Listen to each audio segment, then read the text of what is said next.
3 weeks ago, I had a conversation with my coach that completely changed my life. And this conversation was centered around self-worth.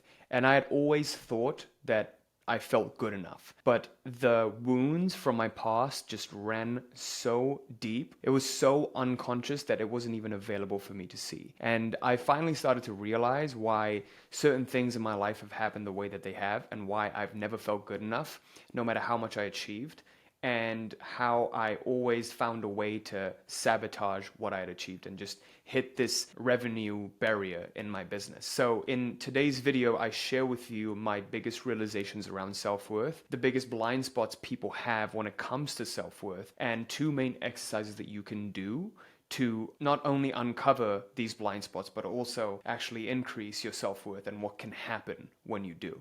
So with that, let's get started. Your self-worth affects your ability to manifest your dream life in one main way. You'll notice that people who become really, really wealthy, most of the time, they come from a place of a very low self-worth. And to compensate for that lack of self-worth, they try to accumulate wealth, material things, and they always chase validation from other people. We seek from others what we cannot give to ourselves. And this behavior just becomes so habitual over time, seeking this approval from other people because you didn't get it from your parents growing up, you didn't get it from people around you as you were younger. And so you always believed that you weren't good enough, and you thought one day when I become wealthy enough, or when I get this and have this, then I will be worthy, then I will be special, then. And you always delay it to then. And no matter how much you accumulate, it never really becomes enough. You're always chasing the next thing to fill this internal void within. When you come from that place of I'm not enough, you can still become successful, but the issue is you'll never be able to maintain your success because you can never ease into it. You can never ease into the wealth. Even when you do become wealthy, there's always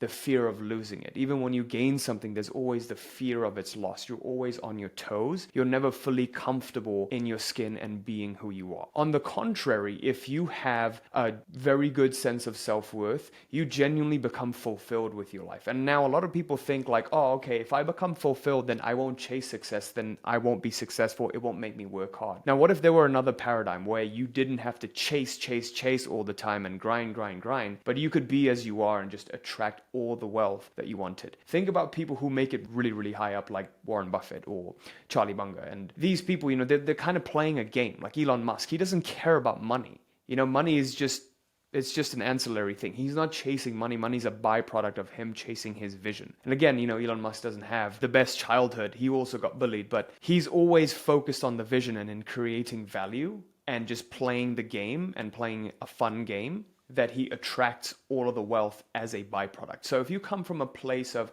I'm already good enough, let's see what we can create from this great place. Even though you'll naturally attract the wealth that you need to create the life that you want and beyond what you could have even imagined, you'll also ease into that wealth, which will allow you to live a more fulfilled life, and you won't always be fearing losing wealth. If little fluctuations happen month to month in your income, it doesn't affect you as much because you're not identified with that money, that business, that income. It's not you.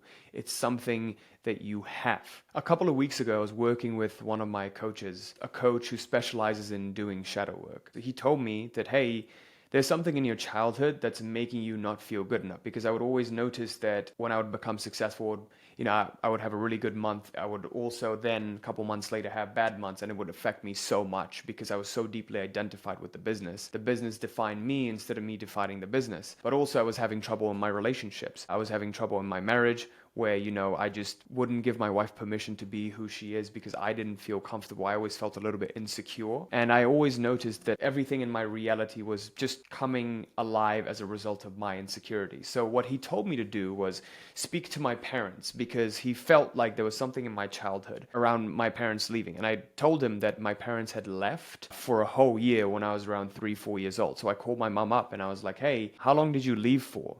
And she was like, your dad and I left for a year, and we actually talked to you about it before leaving because they went to work abroad to earn money. And again, I don't regret this at all. Like, I am where I am today because they did that, and they put food on the table and they earned enough income, because we were in a poverty-stricken environment and I wouldn't have a future. So I understand why they did it now. My adult brain does, but my child brain, when they left me, my mom would say every time she would come back to visit, like every 3 months, I wouldn't call her mom. I wouldn't just say, oh, mom, and I would just be shy. I wouldn't want to show myself to her. My grandma would say like, oh, he would always ask like, oh, this person's mom is at home. That person's mom is at home. Why isn't my mom at home? And deep down, the revelation came to me that if I were good enough, my parents wouldn't have left me. And that's what maybe something that I had been carrying around with me my whole life. And that's why for me, no matter what I do, it just never feels like it's enough, because I'm trying to seek validation outside, like in school with good grades, like, oh, I would get really good grades and come in second place.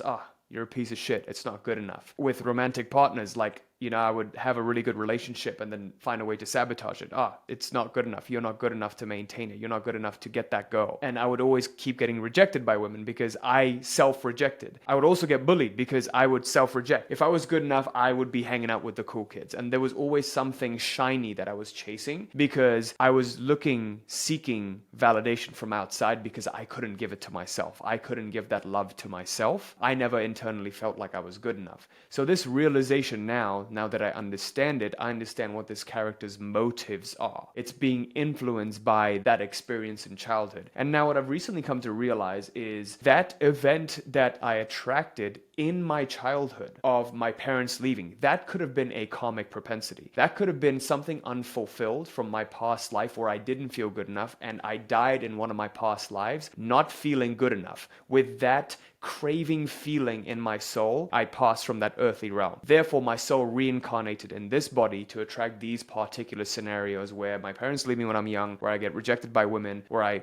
get bullied, and where I, no matter how much success I attract, how much money I make, it's never good enough to fill that void within. And so this is the realization that arose within me. And now the saying goes, if you can't solve a problem if you're not even aware of it. Awareness is 80% of the problem solved. So now that I'm becoming aware of it, I can understand what my motives are, and actually I can relax more and more into it and disown, not take it so personally, not take all of those motives, all of these actions so personally. It's not me. This is just the character acting out its past life, current life traumas. In order for you to come to terms with your own self and self-worth, there's a couple of things that need to happen. Number one, you need to begin spending a lot more time with yourself, hanging out with yourself. One of the things my coach told me to do is go on a self-date because I'm always looking to hang out with other people. And I realized that's because I don't feel good enough with myself. It's hard for me to stay silent, stay quiet, and sit still. And you'll notice that the more self-worth you have, the easier it is for you to sit still and hang out by yourself because you love yourself so much. I actually got this advice from my personal trainer. He's like 67 years old and he'd been training with Arnold and them back in the Gold's Gym days in California.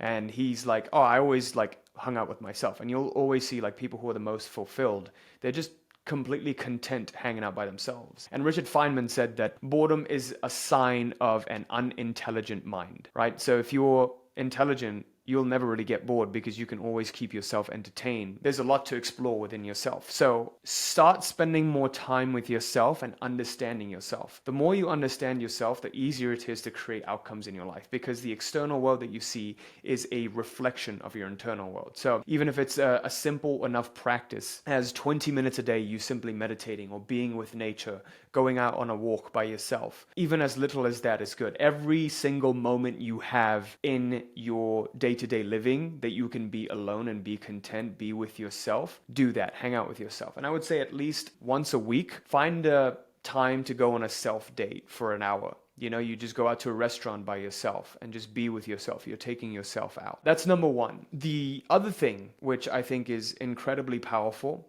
is a branch of shadow work. And what I mean by that is you'll notice that within you, there are many different personas. You have the ego that always wants to put on a mask and show a face to the world. You have the shadow the parts of you that you've suppressed. So for example, if you've grown up in a strictly religious household, you've been told that certain things are wrong. Those wrong things you start to see more and more in your reality because that's part of your shadow. That's what people are reflecting. Then you have the inner child, the part of you that just wants to play all the time and doesn't give a fuck about anything else. There's the feminine or masculine counterpart that you have to your psyche. So there are all of these different parts of you. Now what happens is we accept some parts of ourselves and we reject other parts of ourselves. And what Carl Jung talked about is the process of individuation, when you begin to accept each and every single part of yourself. And sometimes you'll notice that there are parts of you, like the shadow, which you feel very, very uncomfortable accepting. And there is a tension in there. Stay with that tension, that feeling of tenseness, the resistance. Stay with that feeling instead of running away from it. When we do something, the action itself becomes a form of escape. So when you have a craving for dessert or food or,